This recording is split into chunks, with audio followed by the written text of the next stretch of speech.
C'est le coup de pied aux fesses qu'il me fallait. Je me sens vraiment forte, je me sens fière.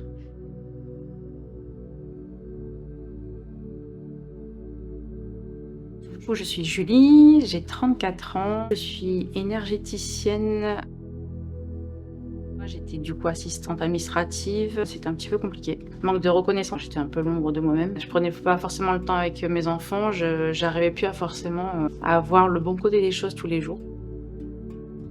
C'est ce que j'ai appris d'ailleurs pendant le bilan de compétences. C'est toutes les barrières qui se retrouvent sur notre chemin, c'est nous qui les mettons. J'ai quand même 2 filles, j'en ai la responsabilité. Les proches qui disent non mais tu peux pas quitter un CDI. Il y a un manque de confiance donc qui s'installe. Est-ce qu'on va pouvoir me choisir mais quelles compétences que j'ai finalement? Je savais pas du tout où, comment m'orienter, dans quelle filière, dans quel domaine.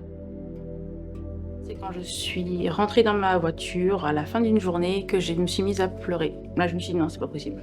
Je peux pas continuer à aller au boulot comme ça». J'ai mis un gros stop là. J'ai contacté mon service RH et du coup, m'a proposé 2 organismes. Mon premier rendez-vous avec Joanne s'est très bien passé, le feeling est très bien passé tout de suite. J'ai fait d'autres bilans de compétences. Ça a toujours été autour des tests et ça a jamais été axé sur la personne. C'est la première fois que je vis un bilan comme ça et ils devraient tous être comme ça. Ce qui m'a marqué le plus, c'est me redécouvrir, même parfois apprendre certains aspects de moi que je ne connaissais pas forcément. Non, mais je peux pas me laisser en entrepreneuriat. En fait, si je peux.